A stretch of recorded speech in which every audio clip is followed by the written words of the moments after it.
We're going in search of history today on At Your Leisure. I'm Stephen Human. Join me, Max, Elise, and young Sam as we travel across Utah to learn more about our shared pioneer history and why these destinations are worth your time. From there, you can climb on your ATV with me, Zach Cipriano, as I preview the newest ATV jamboree in the West. If you want to discover a whole new area to explore, this is an event you won't want to miss.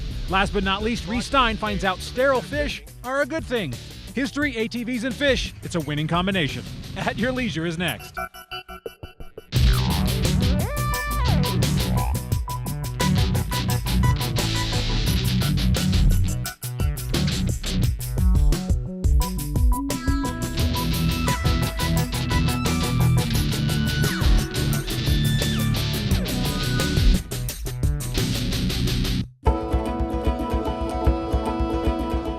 History is all around us, from the urban centers of Salt Lake City to the rural backroads of the Rocky Mountain foothills.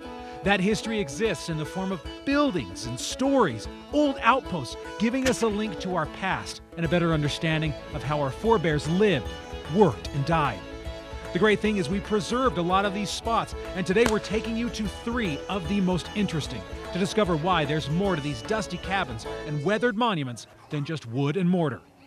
And we're starting here at This Is the Place Heritage Park in Salt Lake City, Utah, one of the most authentic pioneer towns you'll ever come across. How about we take a closer look?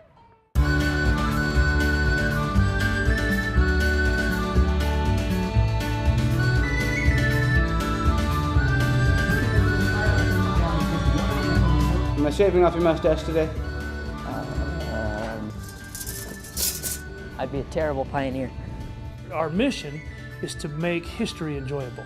So it's the idea to see all this old history and what it took to make something back then, what it took to do something, what life was like, and bring it to us. If you're looking at a house, you're more than likely looking at the original. And it's been relocated here from somewhere in the state. Where else can you sit down with your kid at different locations in this, and just a hands-on experience of craft? The blade rides on the leather. And it doesn't not gets to the thread. Yeah, so it doesn't cut through the... Exactly. I start drawing, literally whatever it is I'm going to carve. I will draw it on using the stylus. This is how I get that second stage for the darker colors around the outside. Not to mention the entire Native American piece. You get to walk into a hogan, you get to walk into a teepee, you get to actually sit and visit and learn about their culture. I know that they were traditionally made out of obsidian. The Pony Express wanted young, skinny, wiry fellows not over 18, so I think I would be fine with that. Oh, he's handing you a rose. Cool. You're too young to get a rose from an aunt. I know. This is Mike and Steve. This bloom was made in the 1870s. Why are you so excited to see this house? Is it just because it's pretty? No, I don't even like the color pink. Okay, but then so why are you so excited Because about it's Brigham Young's house. Okay, you're excited about the history. I like that. What do you think of that doll, Max? It's a creepy doll. Yes. We need to know our history. We need to know who we came from, where we came from, why we do what we do, why we say what we say. They always say history repeats itself. The reality is if we don't learn from that, we are bound to make the same mistakes. I mean, how many times has a civilization been annihilated, removed from the face of the earth, and all we have is the archaeology? But if we could at least have the stories, we might understand why they're gone. What happened to them? History is really important. What did you think was interesting about Brigham Young's house? That was pink. You think that was an interesting color choice. What about you, Max? It was just cool to see all of the different old-fashioned stuff inside it, how they would make clothes. I think we should get a loom, make you guys start earning your keep. You guys excited to eat? Yes. All right, well, we stopped at the Huntsman Hotel where we were about to sit down for a nice pioneer meal of hamburgers and cream soda. Why don't we head off to our travel adventure with Zach Cipriano. Welcome back to At Your Leisure, everybody. We're at our second stop on our historic tour of Utah, and this is one of my personal favorites. This is Cove Fort. It has a great story, wonderful history, and I want to share a little bit of it with you right now.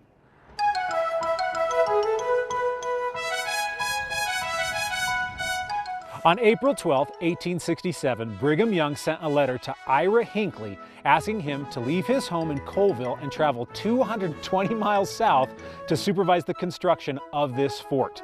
In a decision that would change his and his family's lives forever, Ira responded that he was prepared to go and would leave on the appointed day. So Ira and his wife Adelaide and their kids came and built the fort and lived here for the next decade. Although the fort was built to provide safety for travelers during the Black Hawk Indian War, it was never attacked. Certainly in part because of its unique, solid construction, but Ira and his family also made friends with the natives, trading with them and even employing them in the fort. Yeah, the only time they ever heard a gunshot was from two little boys playing with a gun. Now, the thing that I love about Cove Fort is that you so often hear about like really tragic pioneer stories where everybody died of some disease. But with this one, this is actually a really good story. You know, because the Hinkleys had great relationships with the natives. People loved coming here. There were never any battles, never any wars. And that family feeling extends to today. Because every time I've come here with my kids, they've had a great experience. And that's not always the case, you know, because they get bored or whatever. But with this, I don't know, it just resonated with them too. And they've always had just a great time here at the fort. Now you can see that's actually a lock box that they would have kept the mail in. And it's right next to the telegraph office. You can hear it. Let's go through here. Or I guess we can't. Let's go back around and then go in there. All right, so the telegraph office. So the dude would sit in here and use Morse code. What else would you call him? What would you call him, the guy who did the telegraph thing? Oh, there it goes. Is this, oh, this is the kitchen area, right? One person milked like 60 cows a day. Was that one of the boys or the girls? Girls. The girls did? Yeah, the girls milked the cows. All right, Sam, what is that right there? I think that makes butter. It does make butter. Good call. And it would be horrible to be the youngest person in Cove Fort. Why? Because when you took a bath, you'd always be the last person to take the bath and you'd always use the same water, so it'd be super cold. All right, what is unique about the boys' room? Well, it has a trap door. Okay, this is cool. This was one of the guest rooms because obviously this was like a hotel. This is a travel point. This was Brigham Young's favorite room. I wish we lived in Cove Fort. Well, we've got one more stop on our tour of Utah history, but we're gonna toss to our trailhead adventure. Welcome back to At Your Leisure, everybody. Well, we promised you one more destination, and here we are. This is Camp Floyd. It's one of those little hidden gems that not a lot of people know about, but there's a ton of history here. We actually got a chance to talk to Chuck, one of the rangers, and he gave some pretty cool details about what took place here in and around the Civil War. How about we find out more?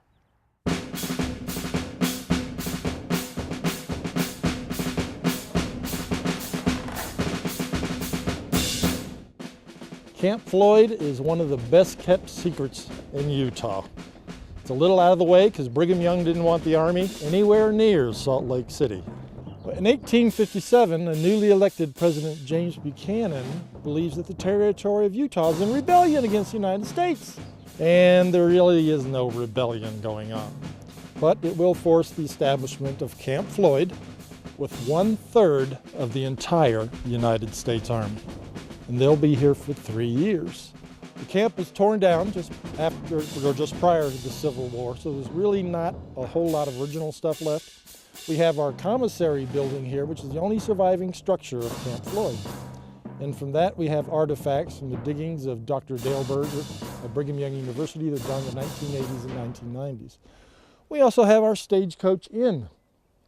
John Carson built that inn. He came here in the early 1850s. And he came with 4 of his brothers, and they're going to establish a new settlement. Riders on the Pony Express ate meals there. People traveling on the Overland Stage, they slept there.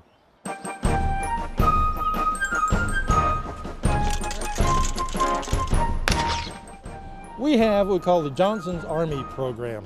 It's kind of geared towards scouts. So we bring them in, we enlist them in the Army. They'll hear the story about Camp Floyd, and they sleep overnight. And they'll actually earn their American Heritage Merit Badge. They get a chance to fire a real musket. They learn to march and drill like the soldiers back then. Of course, to learn more about the Civil War and about American history, which many times in today's school, they don't spend adequate time, I don't believe, doing it. You learn how to be a Civil War soldier. Learned how to make these. Those are cartridges. They're black powder. We have 3-day history camps for kids 8 through 11 for day camp, and they'll even get a chance to fire a real musket, and they learn about the history of the Utah War and the American Civil War. Now, if you want to find out more about the Johnson's Army program that they have here, which is pretty cool, just go to the Camp Floyd website. They'll have all the details of when those events take place. Now, we're just about out of time for today's episode of At Your Leisure. We're going to have our giveaway winner and our calendar of events here in just a second, but first, let's take a look at the next episode of AYL. We've had a lot of fun today hitting these historic sites, and they're not really that far away, and they are everywhere. You can go to almost any corner of the state and you can find these spots, so take some time and do it with your family. Well, right now we got, just real quick, we have 2 events to talk about. April 27th and 28th at the Southtown Expo Center is the Salt Lake Off-Road Expo. We're going to be down there. You can check out all of the gear, everything that you could possibly want. That is going to be a great event. Then on May 16th through the 19th is the Beaver County ATV Jamboree. This is the first annual event. This is an area not a lot of people have explored, so get down there for this jamboree. You'll really enjoy it. Now, real quick, we've got this week's giveaway winner. Zach Cipriano has that for us. And here we have Scott demonstrating the proper way to apply an AWL sticker onto one's Jeep. Congratulations, Scott, you're our winner. Congratulations to our giveaway winner. And for the rest of you, get out to some of these historic sites. They are all over the state. They're easy to find, and you will learn a ton. We had just a great time, and you will too, I guarantee. Well, as we always say, get out there and create your own adventure at your leisure. Back for your kids. Stop on our tour of Utah history, but we're going to toss. You're okay. You okay? Website,